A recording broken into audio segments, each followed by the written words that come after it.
Welcome to Still Serving, the VFW podcast, the official podcast of the Veterans of Foreign Wars. And now, from the VFW Memorial Building in Washington, D.C., here's your host, Rob Couture. And welcome to Still Serving. I'm your host, Rob Couture. Let's do roll call. Starting to my left, your right, we have both of our directors of National Legislative and Veteran Service, Kristina Keenan and Mike Figlioli. Kristina, hello. Hello. And Mike. Rob. Hello. Good to hear from you. And welcome back, Kristina. Yay! Well, as I go to the wide shot here, you can see who else we have. We have our national commander, the commander-in-chief of the Veterans of Foreign Wars, Carol Whitmore. Yeah, I like that. You can salute again. I like that. That was really great. Smedley's not here. Yeah, Smedley's not. Yeah, we all need to make sure we're saluting. Yes. And then, of course, the VFW's Washington office executive director and assistant adjutant general for the entire VFW of the whole wide world, Ryan Gallucci. Hi. Hey, thanks, Rob. And everybody. I'm excited that we have our commander-in-chief here. Yes, very excited. Back to have again. Our commander-in-chief. I'm happy to be here. And Brittany is here with us. Brittany, you want to just peek your head in and say hello? This is awkward. Yeah, this is here. Just put your head in. There you go. Thanks, Brittany. Brittany is here. She's been here for the Washington Conference, which is the biggest thing we're going to talk about. In fact, I should throw it over to you, Ryan, so we can talk through our topics for this podcast. In studio, but out of chairs. Sure. So. All right. So we have a lot of topics to talk through today. I mean, the reason we're joined by our commander-in-chief is because this is our Washington Conference. We're right in the middle of it. And it's been a very busy week. A lot of topics to go through. So here's what we have on the whiteboard. First of all, of course, we're going to talk about the operations in Iran that started over last weekend. It certainly changed the tone here on Capitol Hill. And it's something that I know. And the security posture. And the security. Oh, I was being nice. Yes, It's also changed the security posture. But that's, the security posture here in D.C. is the least of our worries as the veterans of foreign wars. Exactly right. And we're going to talk through what this means to us as an organization, and what we see for the men and women serving in harm's way right now. We're going to talk about the commander-in-chief's testimony. That was a I'll say, okay, that was a hell of a performance yesterday. Whoa. I was trying to think of like a diplomatic word. It's a podcast. I can say hell. Hey, you know what? Smedley Butler did. So yeah, he did. Yeah. You kissed your mother with that mouth. All right, back to it. Comrade Commander-in-Chief. Okay, right. We're going to talk about Senator Ron Johnson. He did something. Okay. Wait a minute. Hold on. Isn't that for the cooties? I don't know. Yeah. Maybe hiss? No, that doesn't work. No, thumbs down. Thumbs down. We don't. Yeah, thumbs down. We're going to talk about what he did on the Senate floor yesterday and how that relates to the Major Richard Starr Act. Yeah, he took a big dump on the Senate floor on veterans. And you got mad at me for saying hell. Oh, well, okay. I'm sorry, you got mad at me for saying hell. No, I didn't. Suddenly we're all in economist mode. Yeah, really. Okay, let me get through the rundown, all right? Okay, Secretary of Veterans Affairs Doug Collins joined us for a Washington conference. We're going to talk about some of his messages and how our comrades responded. Grateful that he was able to make the time to come out and see us. We're going to talk about our congressional award recipient. We're going to talk about something that the VFW came up with to kind of tie in our whole Washington conference. I talked a little bit about it on the last on the Brady Bunch podcast. Yeah, that's right. A couple of weeks ago, the Bonus Army Memorial March around our nation's war memorials.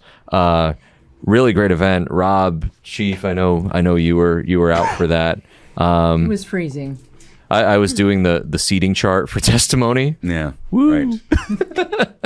You were doing good. Well, we had seats. We just had to worry about everybody else. Yeah, exactly. So, I'd rather been at the BAM. And then, of course, as always, the good of the order. The good of the order. All right, let's kick it off with the first topic. As we started off, as we just got into town, pretty much people were starting to get in town, Operation Epic Fury kicked off in Iran. So this is the United States and Israel going after the Iranian regime and all their whatever they have as far as military goes, and there's not much of it left. Fewer apparently. ships. They have fewer ships. Very fewer ships and aircraft. But I think it's worth noting, especially as veterans of foreign wars, that our young men and women are in harm's way, as we were once all in harm's way at one point in time in our military service. And we have, as of this point in this recording, we have lost 6. And they announced the names last night, yesterday afternoon. And it turns out that it's the same unit that you served in. They were in Kuwait, right, Carol? Yes. And one of them, 3 were from various locations, but 1 was from West Des Moines. Correct. Yeah. Yes. Yeah. So that's, I'm sure that really hit home for you. Oh, it made my heart sink a little bit when I found out that it was my unit, the 103rd ESC. That's the unit that I deployed with. And it's not uncommon to have augmentees from other states go with a deployment. But the one was from West Des Moines. He was only 20 years old. Yeah. And that happened in Kuwait, where Ryan and I actually were planning to go to 3 weeks ago. Yeah. But was turned down by DOD because of the posture of the Middle East. And, it really hits home when it's your people, your unit, the people that, you deployed with. And I feel for that family.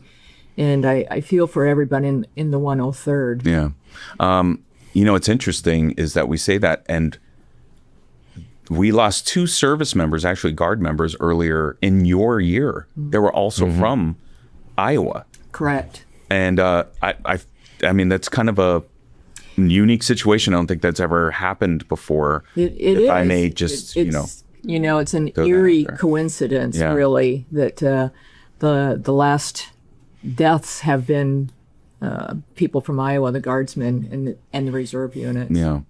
Well, look, we all will stand by. Like you said in your statement, we're going to be here to support not only the service members, the families, the Gold Star families of those that were lost, but also, for them when they return home. And that's the whole reason why we're here in the Washington Conference, not only to get after the business of the VFW, but also to legislate on behalf of our veterans, active, Guard, Reserve, our service members, those that sacrifice and give up their freedoms on behalf of the freedoms of not only us, but others around the world on behalf of our government. So, Ryan, looks like you were about ready to say something. So I have a couple of thoughts on this too, because, over the last few years, and some people around the table have heard me say it, I felt as though there was a bit of an obsession with the United States saying we're not at war. But as the VFW and our leaders travel around the world visiting service members who are at forward locations, it's very clear that we're asking young Americans to do very dangerous missions. And I think it underscores things like the rallying cry on honor the contract and making sure Americans don't forget that. I think that the conflict in Iran now, and that we have Americans serving in harm's way and military families concerned about their loved ones, I hope I believe it's a recognition that, look, this is what we ask young Americans to do. And when you sign that contract, you are volunteering to, upon order, report to combat or other hazardous situations. That's what we expect of young Americans. And when each of us join, that's also what we expect. We are volunteering for something bigger than ourselves and something that we know is inherently dangerous. And that's why an organization like the VFW, when we're walking the halls of Congress, which we're going to do a little bit later today, going to be, Rob, you and I are meeting with our Congresswoman. That's right. Later today.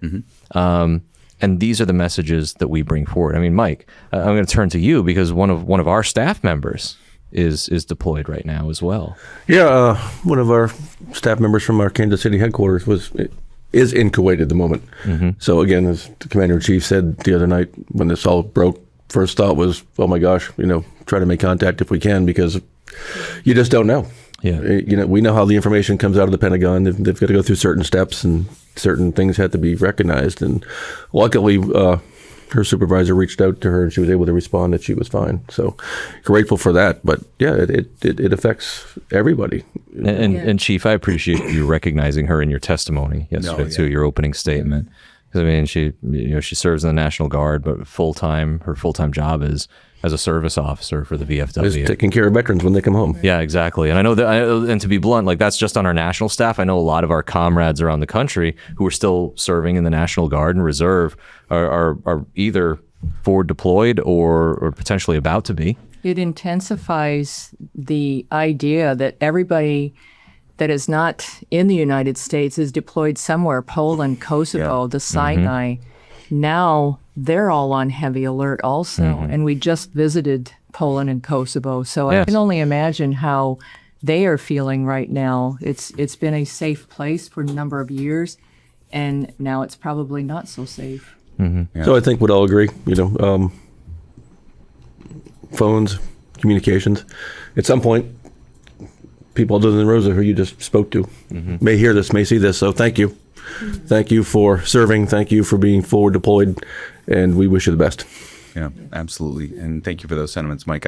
It's to me, having gone to Afghanistan twice, we always look at places like Kuwait, right? We look at places like Bahrain, or we look at, some of these other, they should be okay. That's fine. There's nothing going on there. Yep. But when this operation kicked off, it was, who would have guessed it would have been the hornet's nest response from Iran, where you kick that thing and they just go everywhere and sting, And so, if you've seen some of the videos of what happened, I mean, that explosion in Bahrain was, oh my goodness, crazy big. Of course, the one in Kuwait, which took the lives of our service members there, that as well. So, I mean, they're all in harm's way out there. And it is so important for us to remember that.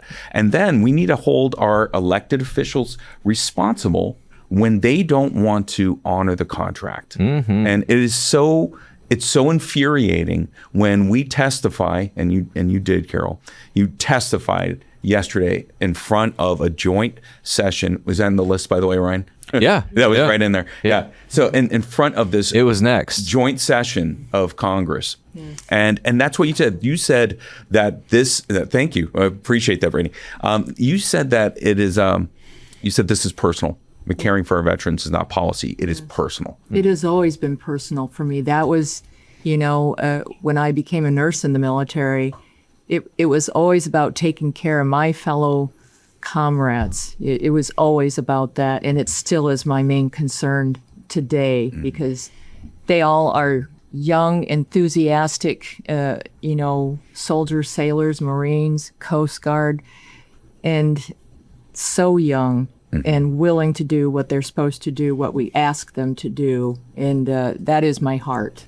Yeah, absolutely. So since we talked about that, there was a lot of prep that goes into it. And it's something that we do every single year during the Washington Conference, in which our Commander-in-Chief speaks before this joint session of the Senate and House Veterans Affairs Committee.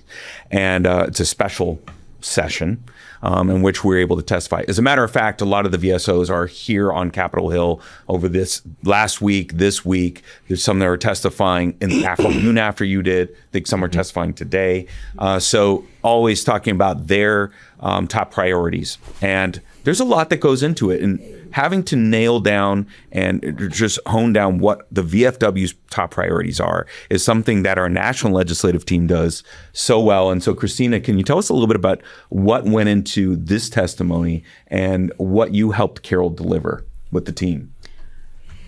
Yeah, I mean, so we had a lot of discussions, both Ryan, Carol, and I, the legislative team, on looking at the VFW resolutions. Yeah. And then, some of our top legislative priorities and sort of the landscape with Congress and what we felt in talking to the committee staff, what was going to make progress right here in this moment. And so that shifted a little bit from September.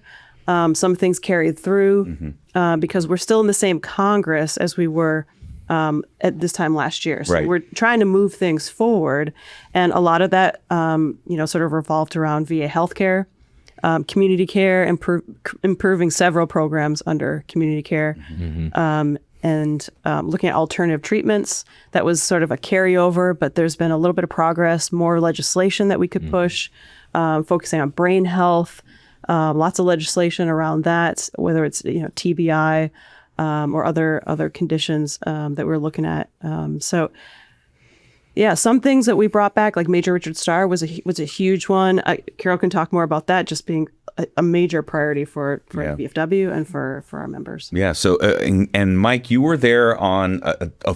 So let me just say this. So if nobody watched it, to paint the picture, pretty much everyone here, minus me, if you would replace me with our Jason Johns, our national chairman. legislative committee chairman, was on the panel, basically. And so you all have a part to play in supporting Carol as she was giving and delivering her remarks, which is different because it's 10 minutes. Normal testimony is 5 minutes, but you had 10. How nerve-wracking was that for you, Carol? I mean, you were well prepared. We watched you prepare in this very room, but it's a whole lot different when you're doing it in front of, people they're used to, and then you have all these congressmen there in front of you. Yes. I cannot thank this team enough because they know what I really wanted to say, and they prepared me, so well for this. And I've sat there in that auditorium, so to speak, many, many years, many times. So it was very familiar for me to do that, sitting there and seeing Congressman Takano and Blumenthal and Bost and Moran. It was familiar to me, but it's very different to have them ask me the questions. And I hope I did the VFW proud yesterday. It was, it came from my gut, really, my soul, to tell them about passing the Major Richard Starr Act and doing better. It was demanding. It wasn't asking. Yeah. You were demanding. It was demanding for sure. Yeah, I think I was a little bit at the end there. Well, that passion, I think, came through. So the VFW not only filled that hearing room, which is one of the largest ones on Capitol Hill, but then also filled the overflow room that the committee had for us. And it was crazy. So, Kristina, you shared a video with us this morning that our Associate Director, Joe Grassi, shared. So he was kind of in the overflow room, making sure people got to where they needed to be. Team overflow, as he team overflow. But which in fact was the Senate Veterans Affairs hearing room. Oh, yes, so it was that's just right. a smaller hearing room that we often see all the time when we testify in that room. Filled that to capacity and had people standing. That was the thing. That was the cool part about the video. Is Joe kind of saw that the moment was coming. Your testimony was building up when talking about the Major Richard Starr Act, and so he caught a video of like the overflow room delivering a standing ovation At the same time we were. You can see everyone in your hearing room standing, and then in the overflow room standing, applauding. Because there was that punchy quote at the end about honoring the contract. How'd it go? Yes. Not eventually. Not eventually today, not tomorrow, no. fully and faithfully do this. Yeah. Absolutely. And towards the end, I could tell as you started smiling and speeding up because you're like, I'm almost there. I'm almost crossing the finish line on this one. It wasn't even that. I just got caught up in the moment, and the words. I wanted it to be powerful and let them see the passion, not just from me, but from the VFW, because the VFW has been behind the Major Richard Starr Act for many, many years. And I wanted them to understand it's not just my testimony, it is the testimony of the VFW. Yes. And I really did kind of get caught up in the moment, and I wanted them to see that and, but thank them, for the moment. Not every organization gets to testify in front of Congress like we do. And I'm very grateful that they recognize our power that we carry as an organization, and they listen to us. Yeah, that was absolutely a tremendous testimony, that's for sure. Mike, you were going to say something. There was one other moment, and I don't know if anybody saw it, but when we were talking about suicide, and you asked everybody to stand up, there were staffers behind. Yes, I saw that. Yeah. I saw a couple of the staffers stand up. Yeah. Dan Sullivan stood up. Senator Dan Sullivan stood up. Yes. And that isn't them getting the message, paying attention. No. They did that on their own volition. Right. Because everyone's been touched by this issue. Everyone knows someone or a family member or a friend, someone they served with, a neighbor, like someone from back home. How do you ignore that?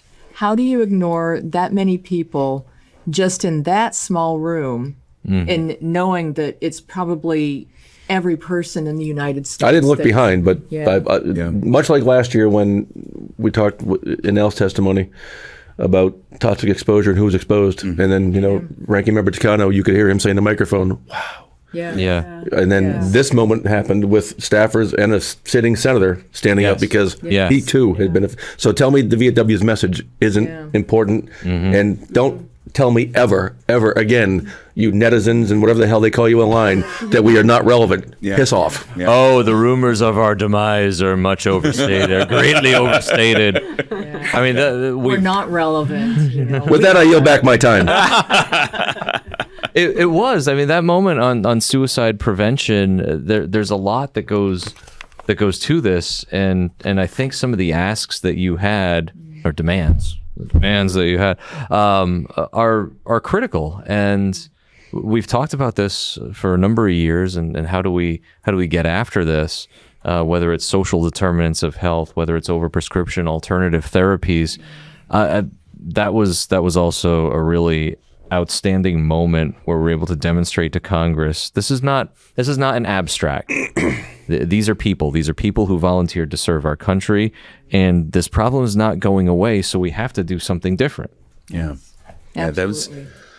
I tell you what, I mean, there's a lot of factors that go into it. I've lost a few friends who've taken their lives in different forms, in different ways. And who knows exactly what goes through a person's mind when that happens. Only the people that maybe fail at an attempt to do it. Everyone on this panel's been affected. Yeah, everyone's been affected. Every single one of us. And I tell you what, there's things, one of the biggest factors, we were kind of talking about this yesterday, is money, right? And when you don't have the finances to be able to treat whatever is going on with you, especially if it just happens while you're in service, it's service connected and you're medically retired. And this is what we get at with the Major Richard Starr Act. Yeah.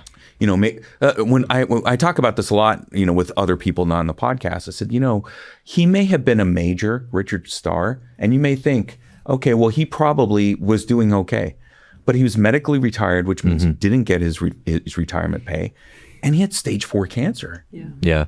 Can you imagine what his medical bills would have been? Because here's the thing, as a retiree, I get TRICARE. So he had VA healthcare, right? But I had other safety nets for me, so to speak, to help me out or augment or to supplement the care they need if I was to have it. And so he struggled. Can you imagine someone that's an E4 that gets out of the military that was medically retired and they couldn't do that? And so, of course, finances are going to be a huge impact on your psyche and on your family and on being able to do that. And when you see a senator get up and say, this is double dipping and we got to tighten the belt or whatever other nonsense that they say, it is appalling. And you spoke to that yesterday. It is. It is not double dipping. It is double sacrifice. That's right. Yeah, exactly. Yes, exactly right. Rabble. So the example that you gave too was just I think it captured everything that we're trying to say about this issue, that veterans are sacrificing their homes because of this offset. Their careers, yeah, their marriages, their homes, everything that is personal to them that they have worked hard for is suddenly gone because they don't have the finances to take care of themselves because of what happened with their discharge. yeah, absolutely, Mike. To speak to the VA side of it real quick, when I was a field rep years ago, I took care of a colonel who had MS on active duty. He was being separated. So this was probably 12 years ago. And the medication that he was going to get from the VA was $30,000 a pill. $30,000 a pill. If he had to incur that cost as a civilian, or if he didn't happen to have VA or things retire, this is exactly what we're talking about. Yeah. For one pill, the cost of a car. That he has to take constantly. And it was imported from overseas because we didn't have it available here in the States. So what was it that he had again? He had MS. MS. And he was a general officer? He was a colonel. Oh, he's a colonel. Okay, so he's a colonel. Was he medically retired as well? He was going to be. Man. and that's what this comes down to. I mean, It's heartbreaking. Yeah, I'm kind of at a loss for words because then after the hearing, so Senator Blumenthal said in his opening remarks that he was going to bring the Major Richard Starr Act to the floor, looking for unanimous consent within the Senate, and then something else happened when he did bring it to the floor. Senator Ron Johnson crushed it. Yep. He shot it down immediately. This was not even an hour after I testified. Not even. Yeah, you might have still been in the foyer. Yes. But we were still typing press releases. Yeah, exactly. Yeah. And it only takes one.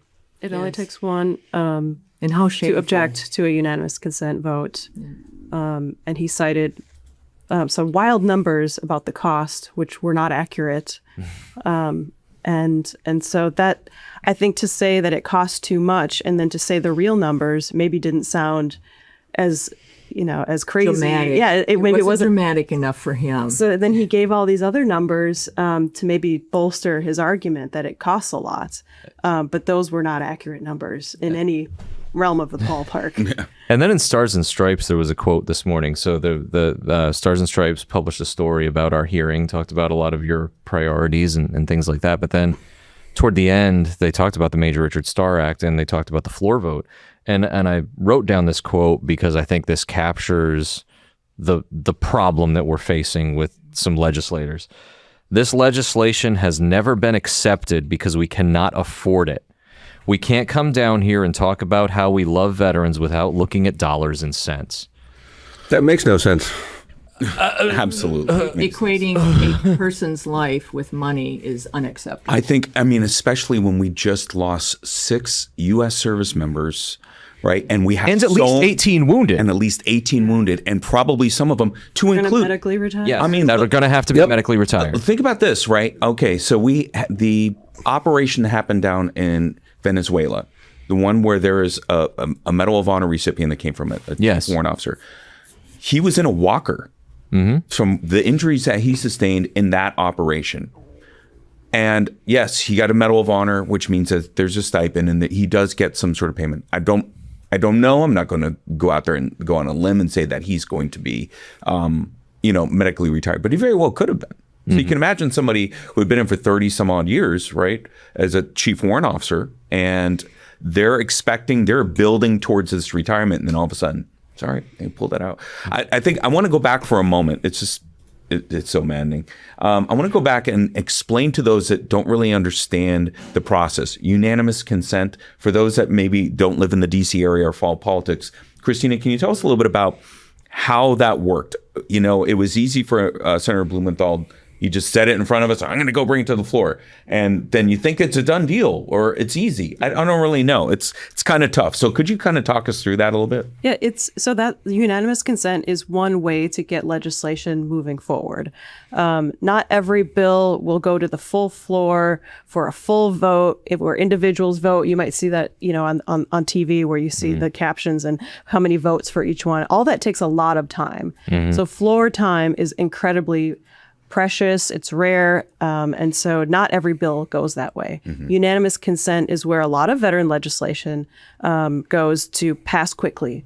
When there's a lot of consensus, especially with the Veterans Affairs committees, a lot, they're sort of the leaders on these particular veterans bills, then there tends to be an agreement.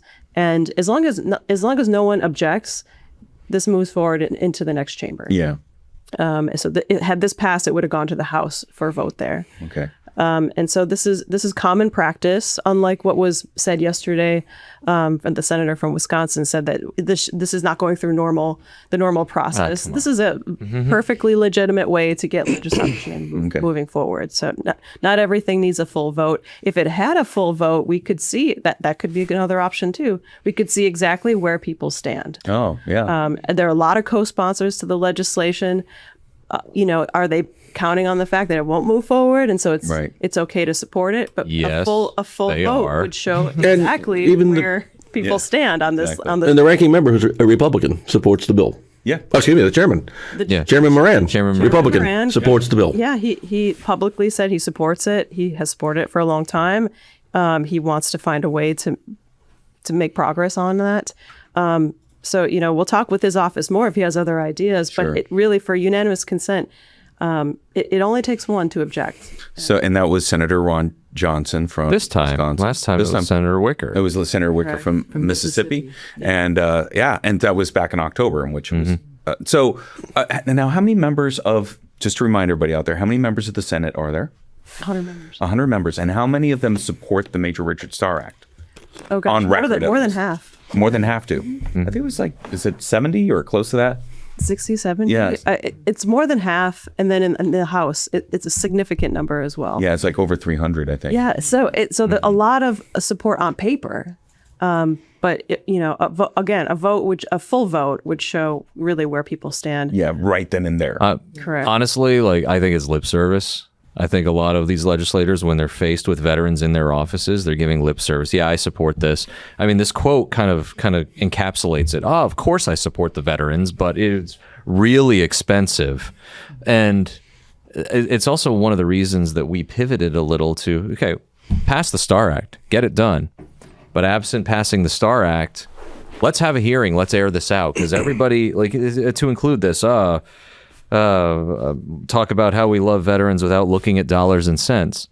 You said it in your hearing. You addressed that. Right. That there's a proposed $1.5 trillion defense budget. You addressed it in talking about DPAA. Yeah. But we're looking at record defense spending, and this is, it's a... What it's come down to is penalizing a veteran because they are medically discharged. It's crazy. For getting hurt. That's- yes. For getting Yeah. hurt. You're serving their penalizing a veteran for doing their job. Yeah, I think that's the message. That's the overall message. To say that this costs too much is a ridiculous argument. You also pointed out that their service was taken from them. You did. That's a great way of putting that. Great way of putting that. I just want to clarify real quick, because I may have misspoke for people that don't understand. This is not a Veterans Affairs Committee bill. Yeah. So when I said when I mentioned the chairman, I was talking about Chairman Moran of the Veterans Affairs Committee. He supports it as a fellow Republican, but this is a Armed Services Committee bill. Well, this is a great opportunity to bring that up, because it's really this is a bill, the Major Richard Starr Act, which falls under SVAC and SVAC and HVAC, right? No. Haskins-Sask. Well, it's been referred to all four committees. It has. So it was referred to and some Veterans of them- Affairs and Armed Services, but Armed Services is really... That's right. Jurisdiction. The two topics that you brought up were funding of DPAA. That goes under the Armed Services Committee, and on both Armed Services Committee and the Major Richard Starr Act. Sorry, we wanted to get that straight so people understand where we're coming from, because there was a little bit of actually online. This is the wrong committee. It's Yeah. like I don't We think I heard the understand. words you said where you said we know this isn't the committee. Exactly. But this is also the VFW's opportunity to present our full legislative agenda. Exactly. I mean, if you wanted to bring in a dais of like 80 people, sure, we'd gladly present before the Armed Services and Veterans Affairs committees. Yeah. But I don't think there's a room was it big dais or enough on dais? Capitol Hill to do that. Is it dais or dias? Which one is it? Tomato, potato. And correct me if I'm wrong, it's never even gone to the floor for a debate on the Major Richard Starr Act. There hasn't been a hearing. Yes. So the Armed Services Yeah. Committees have not, neither the House or Senate have had a hearing on the bill, which is where it should be discussed. Yes. Yeah. And that's Discuss the where the merits, debate, discuss any the issues. pros and cons Absolutely. can be brought out. Let's then. negotiate. Let's figure out what needs to be. If there's an issue with it, let's talk this. But they refuse to let it go that far. Yeah. And it's been how many years? 5 years. Since 2020 is when it was first introduced. Really. Yeah. Yeah. But Thank you, current Brittany. Receipt's been going on much longer. Oh yeah, the whole discussion on concurrent receipt. I mean, there was the, More than 20 years old. quick point on that too, Okay. because when they're talking about concurrent receipt, and we've talked about this on the podcast before too, there already is concurrent receipt for longevity retirees who are 50% disabled or more. And I've said it before on this podcast. The counterpart in another VSO pointed this out, that if we were to look at concurrent receipt policy today and start fresh, this is probably the population we would start with. I think it's pretty disingenuous to see some very senior retired, generals and flag officers who receive concurrent receipt or will be eligible for concurrent receipt when they retire, decrying this policy that literally affects those who were wounded on the Who battlefield. most needed it? Really, who most The needed it? people that they worked with, probably. Yeah. The people who are most deserving. The people that they led, the people that they sent. Yes. Exactly. Yes. Right. Yeah. No, it's fine. You get it. Yeah. Right. You get your concurrent receipt, but not So Private Joe Snuffy. who lost a limb. one of them. Yeah. Yeah. I wanted to clarify. Thank you, Brittany, in the corner for getting this. It's 77 in the Senate that support it, and 316 in the House that support it. So that's a lot of support. So we're only talking about a small handful of folks out there, and maybe a third of the House and a quarter of the Senate, less than the quarter of the Senate, that don't support the Major Richard Star Act, that don't support combat wounded and service-connected, medically retired, Chapter 61 veterans. Because it's too expensive. Because it's too They expensive. refuse to look at the military retirement fund for some reason, to take that money out of there instead of the DOD. We get that. It's very hard to equate taking money away from military readiness. So go look at the military retirement fund. That is flush with money. And I even said that yesterday. And why can't they do that? Yeah, that's right. Your team has been looking at that, right, Kristina? Yeah, and I think that's a great point. There are ways to pay for this. Yeah. There are options out there. Without degrading military readiness. Absolutely. And we've offered those suggestions. Or reducing veterans benefits. Yeah, we don't need to cut from anything else. These benefits should not be offset. I understand expanding other benefits. Congress is always looking for offsets. How do we pay for these things? This should not be offset. This should have never been offset. Right. Well, Chief, you got a question on this yesterday too. That when you think about things like these statements on Major Richard Starr or the Pentagon's bean counters saying, well, we just don't have enough money to do this. You were asked, is this a readiness issue? Is this a recruitment It's issue? a national security issue. Yeah, Yeah. exactly right. It is. So, yeah, some great moments. Time to move on here, but some Before great we moments. move on, I just want to say that Carol did fantastic. You did. Yes. Like you did so well answering not just delivering the testimony, which was powerful, but also answering many of the questions. Very important. Yeah, and you don't do this every day. Like for us, we work here, we meet with Congress, we do this every day.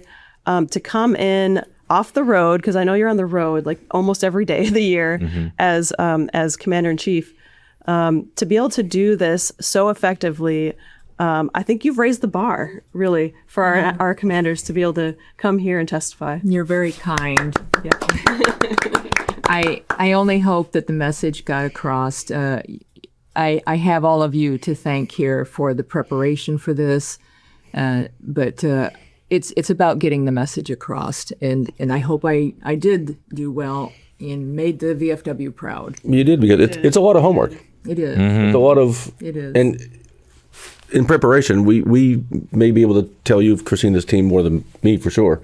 This question was asked previously. They can ask anything, Yeah. Yeah. They have that prerogative. and they will change the wording, right? And then you're going to think about, all right, well, how will this relate to what I was prepped on? And then have presence of mind to deliver an accurate and direct answer like you did. Which I thought was kind of funny when we talk about the Q&A. So in your 10-minute remarks, you never mentioned Claim Sharks once. But we got a lot of questions on it, and then the Stars and Stripes story was all about that dialogue. Yeah, that's right. Well, I think we're going to be talking about them in a second.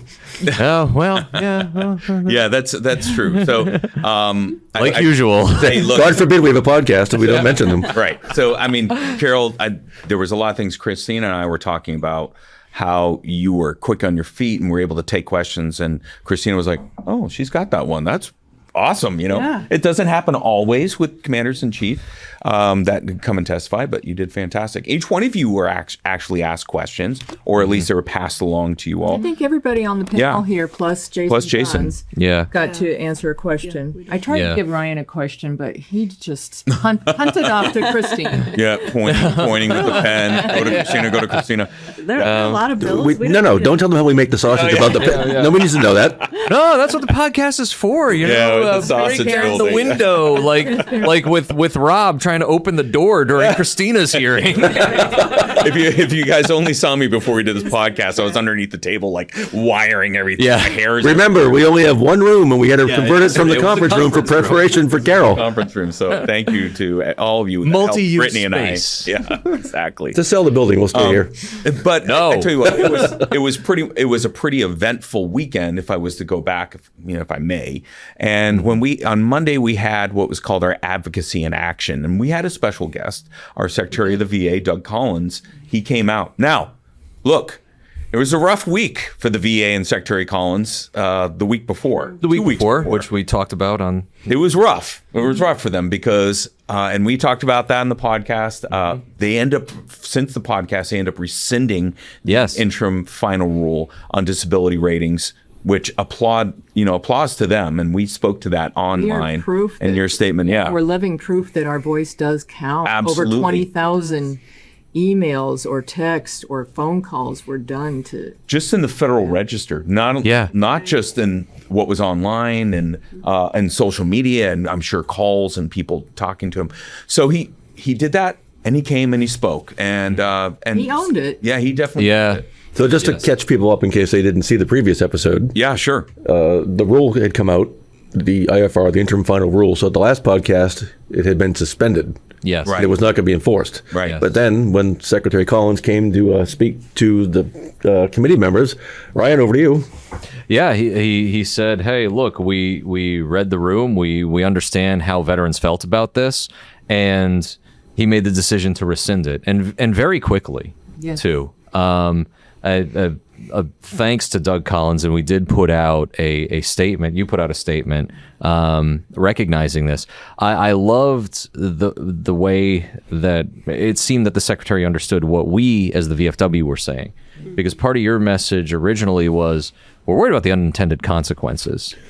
And when we first met with the secretary and the deputy secretary to talk a little bit about that, that was the first thing that they talked about was we can see that there may have been some long-term unintended consequences. Mike, you and I talked about it. We debated it, literally, We did. about what this rule change actually means as we were working for, okay, how does our organization now address this interim final rule, considering that we accredit more than 2,000 representatives who have to explain it face-to-face with a veteran claimant. Yeah, and I think what was really great is when he came over and spoke to us all, it was a real shot in the arm, I think, for those that are VSOs, I think it took a little claim bit of representatives. guts to come to us. Sure did. Especially Oh. after that. Sure Yeah. did. He came to the opening session of our Washington conference. We must have had close to 500 people in the room. Yeah. But I mean, kudos to him for saying to a room full of veterans, you know what? I can say with was taking away Yeah. benefits from. and then- he said, I hear you. We changed this because we heard that VFW didn't like this. Veterans across the country didn't like this change. And so we reversed course, and I'm willing to say that. I'm willing to do that, and let's move on. And I didn't appreciate he let go his top staff because they were not on board with what he is on board with now? Oh, so that's on. He made a comment to our group that basically on the Office of Suicide Prevention had let go of the top staff because, and I'm paraphrasing here, but that more of the same just wasn't working. Yeah. I'm paraphrasing. We'd have to go back and look at the clip exactly, but release the top staff. Ever since he made those comments to our group, I've received some questions from Hill staffers and things like that about what did he mean? He fired all their suicide prevention. I had to point out, I support that decision. I support the secretary's decision, and here's why. Everyone on this table has heard me just lose my mind over VA's suicide prevention report when it comes out every year. Since the first year they published that, the data set that they were looking at was just wrong. It was a bad data set. Oh, veterans who were under VA care for the last 2 years. Okay. What about everybody else who uses VA programs and services? What if you have veterans who have a disability claim, but they have an appeal pending, and that appeal's been pending for a very long time? What if they have a service-connected disability, but have never enrolled in VA care? What if they used their GI Bill and suddenly stopped going to school? What if they used their VA home loan? There's so much data. How are they tracking it? They were looking at people who had a clinical encounter within the last 2 years. Yeah. And it took us years. It took us to, we had Senator Tester had to propose legislation to direct them to look at all of their data. Right. And, you know, I would say it for a number of years when VA leaders would say it's our number one clinical priority. You're missing the boat. It's once it's a clinical priority, you're way too late in the game. Yeah. There are a lot of other intervention points that we know about. The transition assistance program. I mean, access to housing. It's not a new theory that social determinants of health help predict potential crisis or suicide, homelessness, suicide. So anyone who's really critical of that decision, go take a look at the long record. Don't just look at it over the last year. Look at the last 5-10 years.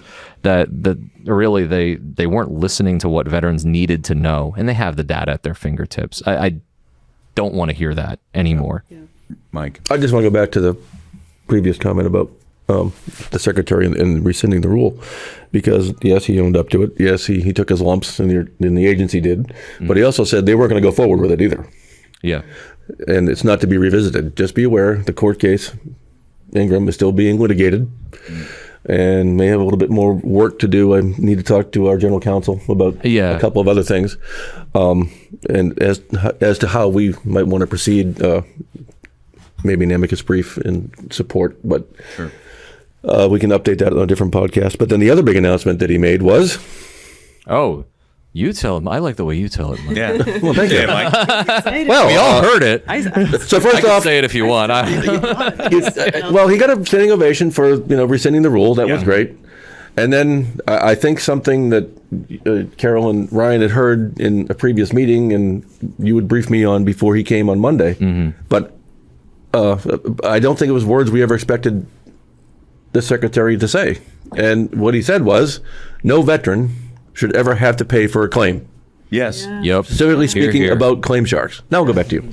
Yeah, that comment was that's what got a standing ovation. Oh, for sure. Like our members in the room went nuts for that, because Kristina was just yelling, "Get up!" They've been fighting at the State House. Like, look, we fight it here in Washington D.C. and have been fighting it for since I was the service director, she said. So, but our folks at the state level who have been really trying to clamp down on this, it's a very hard fight, and they're volunteers. They're volunteering to go to the State House and face the claim sharks, stare them down in that hearing room, which, look, we've done before here in D.C., but it's a very different atmosphere. Louisiana is have had a big win. Win with that. With the Middle District of Louisiana throwing out their state claim shark law. Yeah. Which we testified about. Yeah. So I think I have to hand it to Secretary Collins. First of all, that comment to our audience, standing ovation. Yeah. And I'd like to think, and we'll certainly follow up with VA on this, that a lot more information is coming to light. Some information that we've talked about over the last 5 years, things like DBQ fraud, things like predatory or exploitative fee structures. I'm curious how the secretary drew that conclusion. I'm very glad he did, and eager to sit down and say, okay, what's the next step on this? Yeah. Because he also thanked our service officers for the free help that they provided. It was really good, and I think a lot of times, the VFW, we have to advocate on behalf of veterans, and that means that sometimes it puts us at odds with the VA, with the VA secretary. It's not, it's not like it's just Secretary Collins. We did that with Secretary McDonough before, and We've done it with every one of them. every single one of them. There's things that we have to do that when we engage with them. And so when they listen to us, when they hear us, and they change direction and they engage with us, that's really what we want. Let's come to a place where we can better care for veterans. And I tell you what, he's a preacher. Right? He came up as a minister, so he knows how to get that crowd working. He's working it back and forth. That's for sure.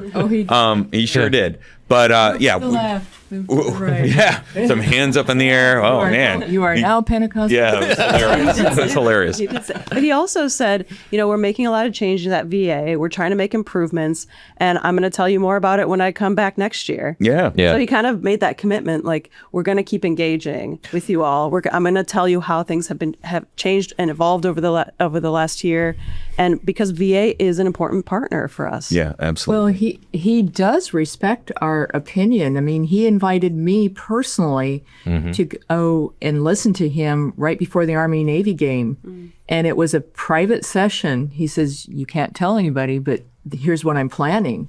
And it was just very exciting to know that he respects the veterans of foreign wars that much to share information prior to what he's releasing information on, just to let us know in advance. And we were good stewards of that. It was about the VHA restructuring that's now very public, but again, to bring you in to be like, okay, here's what we're thinking. Right.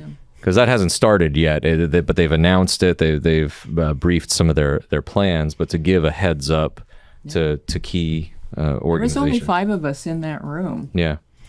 Well, I tell you what, we really love when elected officials, members of the government, they engage with us, and when they do really good jobs, we reward them. We recognize them for. Oh, I like your segue. And so here we are. This is the last day of the Washington Conference, and part of what we do, WashCon, as I like to call it, is recognizing someone within Congress with the VFW's Congressional Award. And so this year, Kristina, the nomination packet came through and it was approved to be? Yeah, the National Council voted on it. So our congressional award will go to, or has gone to, Congressman Pfluger from Texas. Okay, so why is it that Congressman Pfluger is the one that was chosen? So he introduced the House version of an important bill that addresses toxic exposures, primarily for aviators. He is an Air Force aviator himself. Yeah, he's still in. He's still in. He's he served in active duty. Now he's in the reserves. So he passed a bill called the ACES Act, and the VFW was a strong supporter of that legislation. So that was to look at, for VA to study and to look at the risks and the exposures that aviators experience, because veterans have told us they believe there are higher rates of cancer with aviators and flight crews. So VA is going to formally study this in large part because of his bill. So as a fellow veteran and for passing something that VFW cares very strongly, obviously, about toxic exposures, we're honoring him with our legislative award. And that type of information comes to us from the first touch point, which is our claims representatives, Mike. And so when they're there, they are on location, even in the BDD process, and they're like, hey, I've developed this cancer, I got this problem. It's your folks that really bring that information back and help inform us, so to speak.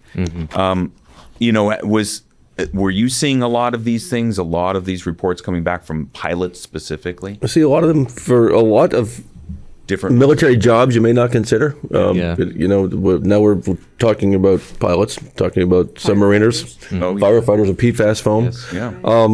But that's also how the VA process works, right? The Secretary has authority to do certain things. And we have begged, asked, talked to Congress, all of us, Kristina's team especially, research is required. Yeah. You've got to do the work, and obviously, if there's a bill that's passed, it's probably a larger problem than we think. Yeah.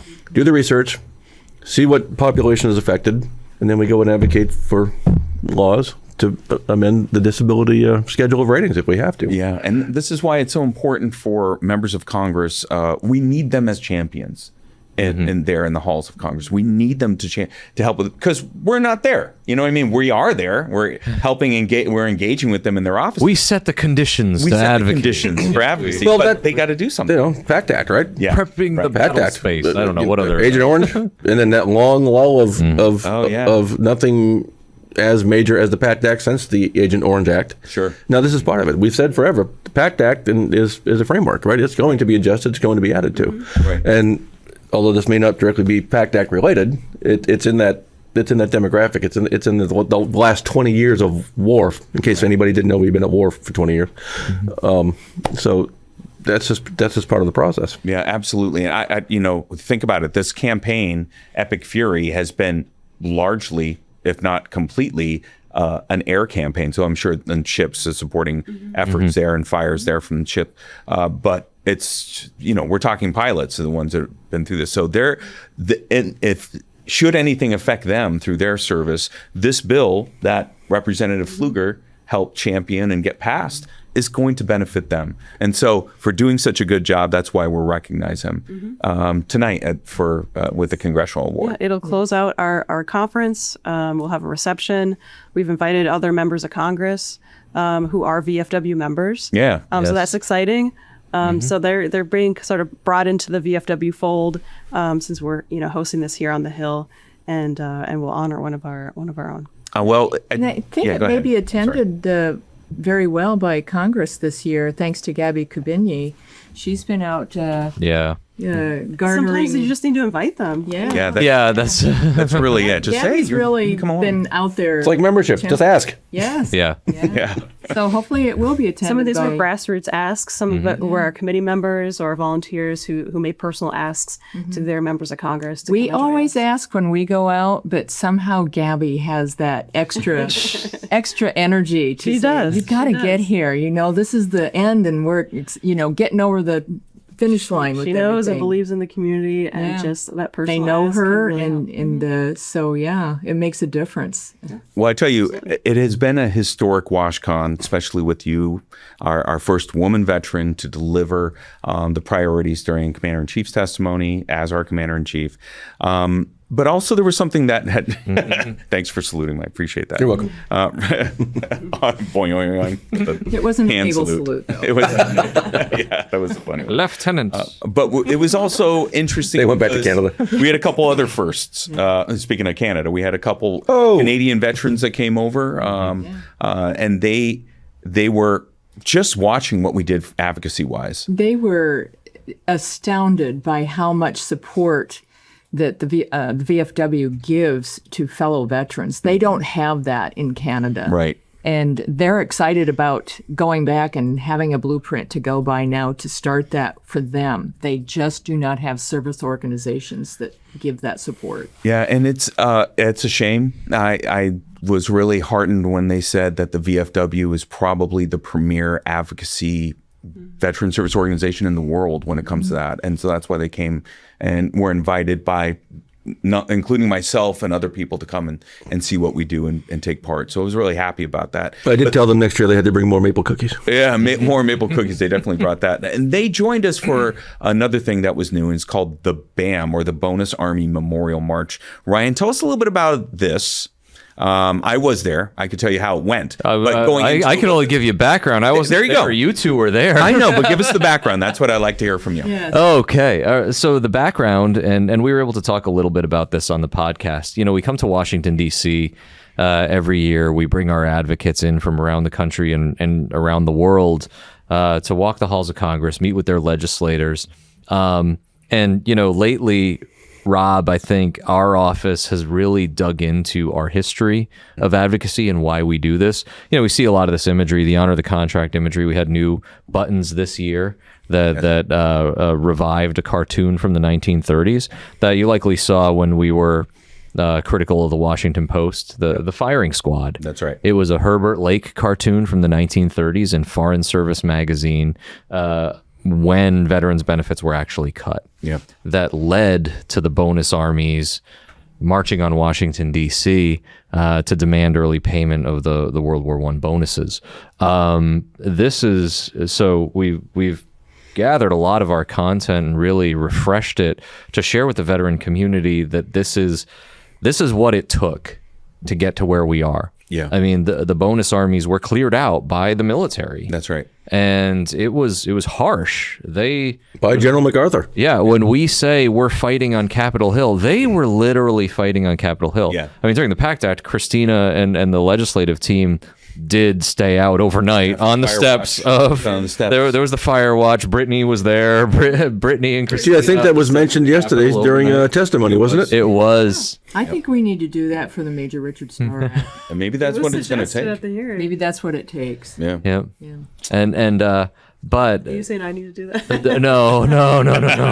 We'll After maternity leave. we have to strategize. We also need to wait till the weather changes just a little bit, a little warmer. No knee-jerk reactions. No, we have to be methodical and strategic. But I may say, you said wait till the weather changes. But I will tell you, with this, when we went out for this bonus Army Memorial March, it was snowing, and we still had over 232 people that showed up. In silkies. I haven't finished with the intro yet. Yeah. So but it goes back to it. So go ahead, Rob. Yes. So what the vision was for the Bonus Army Memorial March is that we have the war memorials around the National Reflecting Pool.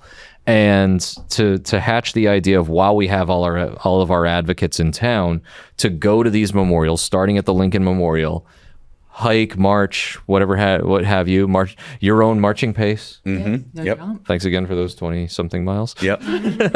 But to march around and have some remarks at each memorial to contextualize the service of those who fought in those conflicts, but then also to give some context to why we're here, what we're doing, Right. and what it took to get to where we are. Because those original bonus armies are what helped to grow the VFW into what we all see it as today, and what kind of sparked our advocacy efforts. Yeah. You know, our Washington office did start in 1919 after the Great War, but it was still a very small organization. Yeah. Advocating for veterans' benefits and things like that. It was after benefits were cut through the Economy Act in 1933 that the veterans took notice. And that's exactly why we formed the Veterans of Foreign Wars. Yeah. To care for those veterans and the orphans and widows. Yeah. And make sure that they get those benefits. Did you finish your? Oh no! So it was time to reflect. It was Yeah. time to reflect. You and Rob around the reflecting pool. You and Rob were there while Nancy and I were making a seating chart. I will say this, Carol. This is something that, to me, why it is really good. I think it is important. Ryan, you mentioned this. We have all these people coming to Washington, D.C. Let's get back to the basics of why we came here. I know it's great to see all the friends that we have made in the VFW over all these decades, years and whatnot, that you've been in the organization. And coming back year to year, it's like a little mini reunion sometimes. But let's not forget why we're here. And that is, when we walk by those memorials, the Korean War Memorial, the World War I DC Memorial that's there, World War II Memorial, the Vietnam Veterans Memorial, the Wall as it's commonly called, the Nurses Memorial, and the Three Service Members Memorial, and then also where it started right there with the Lincoln Memorial and the the tributes to Gettysburg there in his speech, Gettysburg. It was Address. very fitting to go to the Korean Memorial, and it was snowing. It was snowing. It's no Those better way to images take were- photos of the Korean War Memorial than with snow all around. It's like chosen. But it just and here's the thing. We also walk past the Persian Gulf War where they're going to build the memorial. And I can only imagine in the next 10, 20 years, there's going to be the GWAT Memorial that we'll walk right by. there. It'll be right there. And remember about which Kristina advocated to make sure it was in it. My proudest piece of legislation was in that on the mall. And reflecting about the people that we served with there, reflecting of why we do what we do in Washington, D.C., why we come to Washington, D.C. And we also got to do it with our partners with Grunt Style. Yeah. They were there in force also. And, it just made it that much more special, that we have two organizations doing this same mission. We all have that same mission. I think I know that I talked to our Adjutant General, Dan West, and when we were walking along, he's like, we're already in the works for next year. Yeah. Mm-hmm. And I would invite any other veterans organization out there to join us. Mm-hmm. Well, I mean, you see us, we'll let you all know in advance, when we're there in the Lincoln Memorial, let's not have just it was pretty good for snow, 232 people to show up there. Yeah, the pictures are incredible. Let's have double that, triple that veterans, so people remember when we walk by these memorials, this is the reason why we advocate. Not only just for them and remembering where we came from, but also for the future. Yeah. Well, there was something, so I talked to Brian Walker afterward about it when he was showing me the pictures. Yeah. And he said that one of the things that was happening is people who were just visiting the National Mall would come up and ask questions. And you think about the Americanism pillar of the VFW and educating Americans on what we do. I think that the BAM fulfilled that purpose. It's like, okay, if you're coming around Capitol Hill this week, you'll see VFW coverage, you'll see veterans walking the halls of Congress. But when you see a group of 200, 300 veterans gathering at these war memorials, it inspires you to ask questions, be like, so what are you doing here? Why are the National Sergeants at Arms dressed in World War I uniforms? That was awesome. Shout out to the National Sergeants, Brian Willett, for thinking to bring that image forward. And the passionate remarks that were delivered at each one of the memorials, I tell you, was phenomenal. It really got me fired up, boy. I tell you, it was awesome. And it was just great. And at the end, Dan read a resolution there on the corner of where you have the three service members statue, and he read off this resolution there. It was really powerful to the point where the Canadians were like, hey, can you send that to me? Because that was really great. Love everything you guys said. So we got to move on here, but I would say look forward to next year if you can, come out to D.C. Well, one more, if I may, before we move on, is Kristina spoke about our outreach to VFW members of Congress who, making sure that we welcome them into the fold and share the things that we're doing. I know that's one of the things that we're looking forward to next year. So if anyone is listening or watching our podcast who is a VFW member serving in Congress, the invite is going to be forthcoming for 2027 to join us for that BAM and be a part of those remarks in honoring the legacy of those who came before us in advocacy. I can only see this being so much bigger year after year because it really does drive home why we do our mission. That's right. Why we do what we do. That's right. Yep. Well, it's time for the good of the order, everyone. And now that we're wrapped up, but before I go, I want to thank all of you for taking your time. I know it's been busy. I know that we have a lot of things going on. We still have Hill visits we got to do. We got this reception coming up tonight. So we still got work. But thanks for taking time out and reflecting how this whole weekend has gone. So I'm going to start with you, Kristina. What is your good of the order? My good of the order is it's been great to be back this week. Yay! This week and last week off of maternity leave. But I'm about to disappear again for a little bit because I'm not finished with my leave. But this was so important, inspiring. I love this conference, being involved in the preparations for having all of our folks come in to be able to work with Carol in preparation for her testimony. This is sort of our Super Bowl for the year, and so it's been great to be back. But I'll disappear for a little bit before I fully come back too. All right, good. All right, Mike, what's your good of the order? A few. Again, thank you, Commander-in-Chief, for what you did yesterday, what you accomplished, the message you delivered. It's not lip service when people tell you did great. You did. We know because obviously we were intimately involved in your prep, right? So you show up from a barrage and list of issues and you deliver the message. So thank you. You were magnificent, and I know that everybody appreciates it. To our new Canadian friends, looking forward to assisting you, whatever your ask is, and hope to see you again sometime soon, whether here in the States, if you can get back across the border, I don't know. Or if we're coming up there. I like that. Just remember, if you bring the cookies, it's probably going to be a tariff So smuggle those in. And, to everybody that came to Sorry town. about your men's and women's hockey teams at the Olympics. They told me They're our friends now, right? They told me that was still too new the other night, so we got to be easy with that. And Carol, I do believe, as Chairman Moran said, the next time you show up at the VA, you will not be addressed as Mr. Whitmore. Yeah, and very good. Love that. I'm going to go to Ryan now for his. Yes, Chief speaks last. So for my good of the order, this week has been inspiring. It's been a lot of hard work.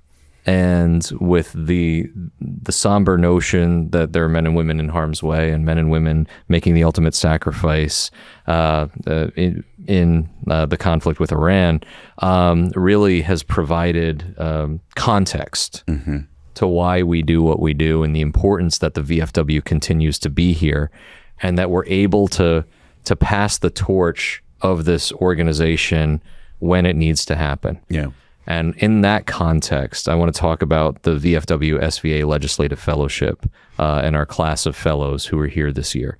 So last night, we hosted dinner, and last night, T-Mobile was gracious to sponsor this dinner. And it's a time to allow the fellows to sit with some of us, talk about the experience. Our partners from Student Veterans of America are there, and to, break bread, share a meal, and just talk about what this week was. Our fellows this year were inspiring. And one of the comments that I left them with, over dinner was talking about, there's nothing really special about what we do here, except that the VFW is able to organize it and get all of these people together and get these people to coalesce around an issue. But every American has the right to do what we do. That's right. To walk into those offices. They're open to the public. You have the right as a constituent to go and talk to your representatives. And it's something that I think a lot of Americans don't take for granted or don't think it's for them. So it's always inspiring to see that class come through, but then to hear them talk about the experience and what it meant to them and what they can take back to their SVA chapters and then their VFW posts. One of our fellows even said, as far as, it's great to have programs like this, because when you're in SVA, there's a finite time that you're involved in your chapter, right? You'll probably have an affinity for the organization long after, but you can only be involved with your chapter for a very brief time while you're in school. But when you're a VFW member, you're a VFW member for your life. Right. And it gives you that family that you can reach out to and know that they have your back and know that we'll persistently be here advocating. Like, I thought I was kind of blown away by her comments and left the evening feeling, just inspired that this organization will be in good hands for years and years and years to come. And as long as American men and women are asked to serve in harm's way, that the VFW will be there to make sure that they get everything that their country has promised to them. Yeah, that's right. Great. Thank you, Ryan. Appreciate that. Thank you. Yeah. Chief, last word. What is your good of the order? I am just so incredibly grateful for what I get to do. Not everybody gets to do this, and I am so proud to be able to speak on behalf of the Veterans of Foreign Wars. And everyone on this panel, everyone that is working at our DC office, our Kansas City office, are absolutely brilliant at what you do. And I don't think we can say that often enough. We're so lucky to have the staff that we do. You practically work 24/7. You keep your phones on and are listening to what is going on the Hill and what's going on in our country, and you keep us informed. And we are the first ones that will make a comment about what is going on in the world and what's affecting our soldiers and our fellow veterans. Mm-hmm. And I'm very proud of that. And I thank Rob, you and Randy make sure that we always have the first word out on what's going on, and I appreciate that so much. Well, appreciate that. Thanks. And it truly, this brings it all home. Talking about veterans and our rights and our benefits. This is not charity for us. We have earned everything that we get, either in compensation or disability. And I want everybody to know that we will keep fighting for that. And that is our duty. That is my obligation forever. It is not just my year, but forever I will advocate. So, well, thank you, Chief. Appreciate for everything that you do. And also just recognizing all the staff. I wouldn't be able to do what I do if it wasn't for Brittany, because Brittany Diamond Murray over there in the corner, working hard, supporting us, Thank you, Brittany. helping the setup, Fact checker, researcher, and some of the editing photos and content of the week. Photos, things like coordinating with a professor to talk about research. I mean, it's so we are like, the Swiss Army knife here in Washington, D.C. There's so many things that we do that we never say it's not my job. Yeah. We just do it. And so I'm very appreciative of the whole team here. And so many behind the scenes things that are done, so many moving parts that people don't realize. Yeah, absolutely. Well, thank you everyone for being part of the podcast, and we would thank you for listening, watching. Don't forget to hit subscribe, follow, like, all those different things, and make sure you put those notifications on there so you can get a reminder when the next podcast drops. Until then, I'm Rob Couture, reminding you that when it comes to the VFW, we are still serving. Take care. Thank you for listening to Still Serving, the VFW podcast. To get the latest news and information from the Veterans of Foreign Wars, make sure to follow, like, and subscribe to us on social media at VFW HQ, on Facebook at VFW Fans, or visit our website at vfw.org.